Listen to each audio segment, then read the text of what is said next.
everybody, so welcome back to the channel. So for today's video, I've kind of had this idea in the back of my head for a few months, and I've been kind of eager to film this to give an update on owning a 2017 Porsche Macan, but I didn't necessarily want to film it a couple months before just because to me it didn't feel right on what it's like to own a Macan, you know, because it was still within the first several months. So at this point I felt it was finally time to actually sit down with you guys and kind of go over what it's like owning a 2017 Porsche Macan S. So before we get into some of the stuff we're going to talk about here, let's get some information out to you guys and some information that I had written down here that'll kind of help out. I purchased my 2017 Porsche Macan S last year, so this would have been December of 2023. And it's now at the end of October 2024. So almost a year of ownership, not quite there, but we're pretty close at this point. I purchased the vehicle with 66,000 miles. We are now actually at 79,000, about to hit about 80,000 miles. So with that, doing quick math, that's 14,000 miles in just under 1 year of ownership. So the first thing of ownership, I know I've had this question several times, and I think it's kind of a BS question, if you will, because it's gonna be dependent on who you are, where you live, how you drive, how many miles you put on, so on and so forth. There's so many metrics that kind of play into this number, but insurance. For my vehicle, I pay $119 per month for full coverage on the vehicle. It's the cost of ownership. It is what it is. So one other cost of ownership that obviously you're going to factor in is gas. Now, it sounds wild, but literally everyone's mileage is going to vary on this topic. What I will tell you is from my ownership, I get anywhere from 340 to 360 miles per tank safely. I could probably stretch that a little bit further if I wanted to, but to me, I don't want to run the tank that low. It's just easier for me to fill up at that level of convenience. From that perspective, though, the one thing that's interesting about ownership with this is it does require premium fuel. The engine in the front is a V6 twin turbo. From that, Porsche recommends 91 octane and up. From that level, though, where I'm at in Ohio, we don't really offer 91 octane. Our ratings typically start at 87 octane, and then they go from 89 to 93. So this vehicle is predominantly filled up with 93 octane. I've never really filled it up with any other octane since owning it. From that, though, if we look at filling up, I actually just pulled out my phone and took a look here. If I were to fill up today, it's priced at $3.69 a gallon. Nice. So you're looking at about $63 to fill the tank up in the vehicle.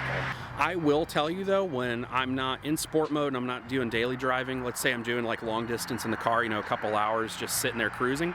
If I set the cruise control comfortably, even past the speed limit, we're talking 75, 80, 85, this vehicle will approach 400 miles per tank and higher. It's actually been impressive from that respect. But the minute you start putting it in sport plus mode and really getting on the vehicle, your mileage is gonna drop. It's just gonna be expected, right?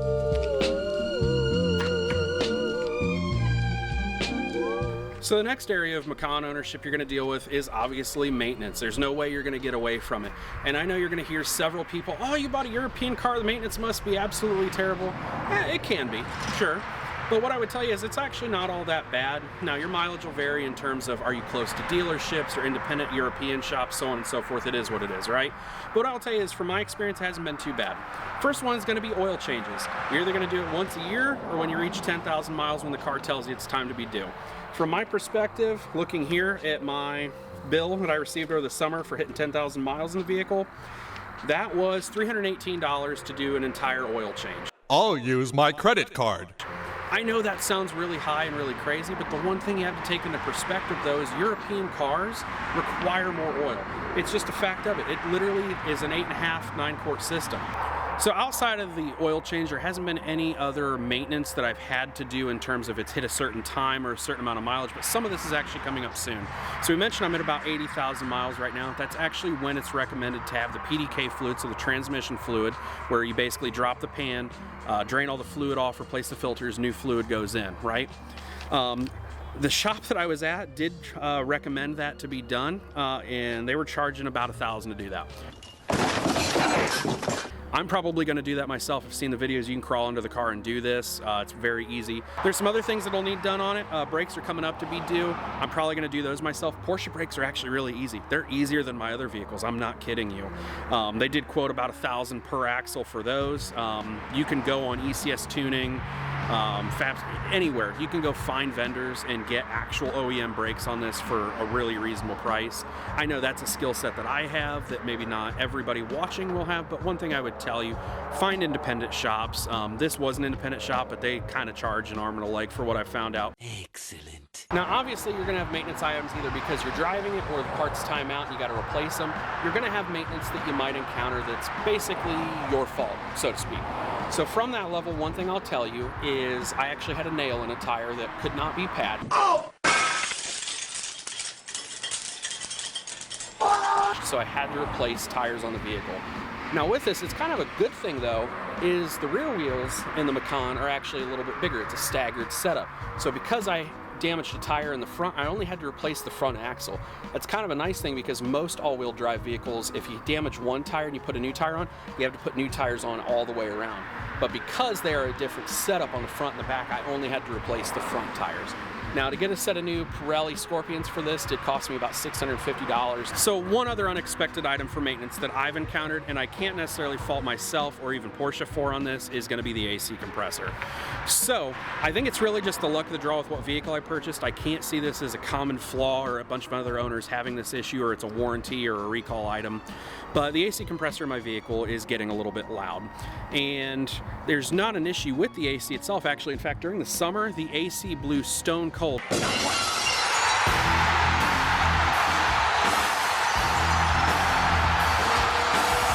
Now, the one thing, though, to kind of point out is the AC compressor, where it's located in the front of the engine, there's just a lot of labor involved in replacing it. The part itself I can find online brand new for about $400, but it takes a substantial amount of time to pull all this stuff off the front of the engine to get to the compressor.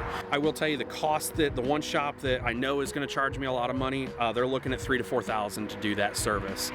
It is what it is. I'm going to probably find another shop just because I know there are other shops that are reputable that have a little bit better pricing than what these guys offer. So outside of the maintenance, right, we've talked gas bill. You're looking at about $60 every 2 weeks to fill up. Insurance, a little over $100 a month for full coverage if you have to have that. Maintenance costs, you're looking at about $300 in oil probably once a year, and then any other extra maintenance is just going to be based on where you are on your mileage path, how much you're driving the vehicle, or how long you've had the vehicle in terms of its age. But what I would tell you is maintenance isn't that bad. I know a lot of people give European vehicles a bad rep, saying, oh, it's a pain in the ass, it costs more, the parts are more expensive, the labor is more, it's specialized. Yet it is, but I'll be honest, it's not out of line from what I've paid on other vehicles, really. If you're into those kind of more performance-based vehicles, more sporty vehicles, this is just kind of the realm we live in, right? You're used to paying premium gas already. You're used to maybe spending a bit more on brakes because you want better brakes with better stopping power. You're used to paying for an alignment that isn't at a Jiffy Lube because you want the car aligned and you want it to drive straight all the time. You're going to be used to this stuff already, so this really isn't that bad. Don't let people dissuade you and be like, oh, you need to avoid it because the maintenance of the Porsche Crest is going to cost you a ton of money. It really doesn't. And I would tell you, this is a 2017, and it's only cost me, let's say, about $1,000 to $2,000 in ownership in terms of maintenance this year. And again, it's 2017. It's not a brand new car. That's not bad at all. I've had other vehicles that are older that absolutely cost way more than that. So just consider that as you go to buy these vehicles.